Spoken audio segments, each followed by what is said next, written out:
One Punch Man Season 3 Episode 2 is definitely much better than Episode 1, and I say that considering all aspects and angles. The art direction and compositing is always beautiful, a lot of movements are involved, animation and motion are decent, good pacing with no bad transitions, and insanely new Season 3 exclusive soundtracks, which is very surprising. Now don't get me wrong, the episode had issues for sure, and in times there were some weird and stiff moments, but we all gotta at least agree that this is a huge improvement compared to the previous episode. Now I'm not sure you guys has noticed that most scenes in episode 1 were actually conducted inside some sort of a building, a hideout or a house. We barely got to see the outside of this world. We only had like 4 shots, like the Hero Association headquarters, Zombie Man conducting his investigation, Fubuki walking towards Saitama's house, and I guess Narinki's outside look of his company. However, in this episode, we got to see how beautifully composited the outside of the One Punch Man world is,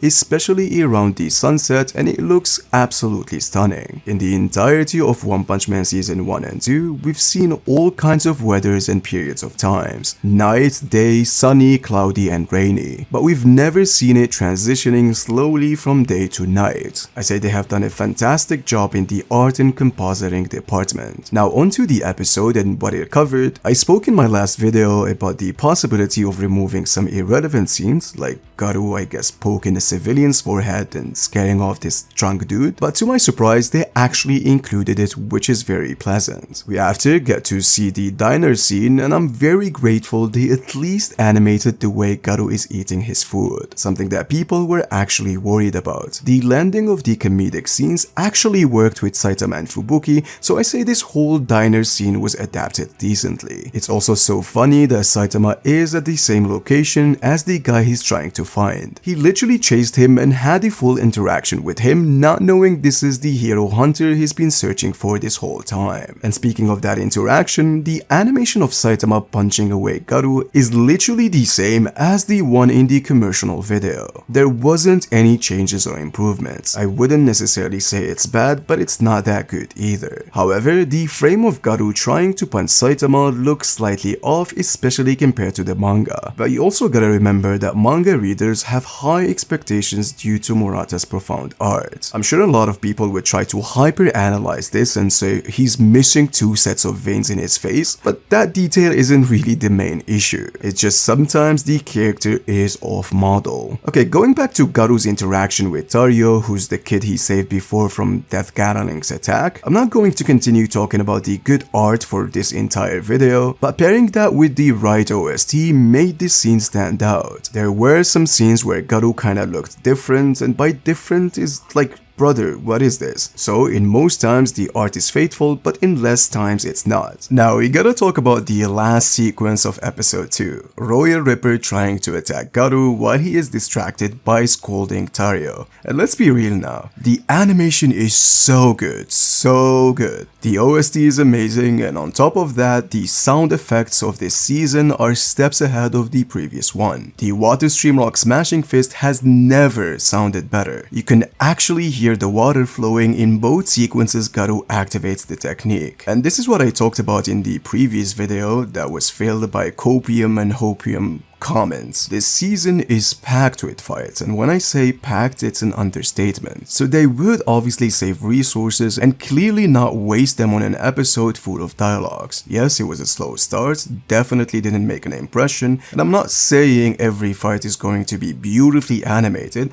but judging from this really good animated sequence, it's really safe to say that we need to wait much longer to judge the season. But in all honesty, the amount of hype I had watching this was indescribable. One thing I also gotta talk about is the voice acting in this episode. Garou and Royal Ripper, and especially Royal Ripper, his voice fits his character perfectly. The way he said "it's too late, you're an enemy now" gave me goosebumps with a fitting rock soundtrack in the background. It really made me much more excited for what's coming. Now something that I'm completely loving about season 3 so far that season 1 and 2 kinda didn't have, which is including the bonus chapters. Bonus bonus chapters are 100% canon, and when not watching or reading them, sometimes you miss the full context of some scenes. For example, Sonic in Season 1 mentioned that it was thanks to Puri Puri Prisoner he escaped from prison, but the bonus chapter of that specific volume shows exactly how they escaped. This, alongside many things like Saitama training before he became this strong, weren't included in Season 1. Season 2 had a different approach, however, as they had some bonus chapters mixed in the episodes, like Glass's backstory and Sweet Mask's concert being raided by some monsters. But would Season 3 include all bonus chapters? I highly doubt it. But stuff like Saitama giving Tario an autograph and Sonic losing 2 kilograms are definitely a great addition. Now, as me and other fellow One Punch Man fans speculated before, we thought they were going to adapt the whole fight with the explanation of the limiter in this episode, but since they didn't, it left us questioning how can they fit everything until Orochi vs Saitama in the remaining 10 episodes, since the pacing is positively slow and things are not really progressing at a fast rate. Don't get me wrong, that's actually a good thing since they are not rushing things in this season, which led me to go back to a previous video I made and I found out that we're only off by 1 episode. So I'm guessing they can still make it to that fight, but only if they pick up the pacing from this episode and on. We also don't know for sure there'll be 12 episodes for this season, so if it's 13 per example, it will be good to deliver a good paced season. Manga spoilers for episode 3. Now, predictions for episode 3, I think they're going to adapt the rest of chapter 88, which is called Limiter. See the entire fight of Royal Ripper and Bug God versus Garou and get the full explanation of the concept of Limiter. And I think the episode is also going to adapt chapter 89, with the cliffhanger being Garou's body evolving, with the last shot being Garou's serious expression. Obviously, a lot of things has happened in this chapter and I'm not going to mention all of them. So basically, episode 3 will be Aoki's episode, since it technically adapts all things shown in the very first teaser. This highly reminds me of Season 2's episode 3, where I think they upped the animation a step further with Tank Top Master vs Garou. So episode 3 is definitely going to be a banger. Now, as I said before, this is much better than episode 1. At least characters can walk and not look weird, right? There were some really questionable scenes for sure, but in an overall spectrum, the pacing was good. I didn't feel overwhelmed by a lot of things happening at the same time like episode 1, where they were taking us from a character to another in different locations. This one focused more on Garou and had a paid off cliffhanger. The episode is not amazing, nor is it trash. The concept of an in-between actually exists. And since, as I said, the next episode is going to be full of Mr. Aoki's sequences, things for now are gonna be much better each episode we progress. Really love the ending and the cliffhanger, and I'm excited for episode 3. If you wanna get caught up to everything related to One Punch Man, make sure to subscribe and hit the notification bell. Until next time,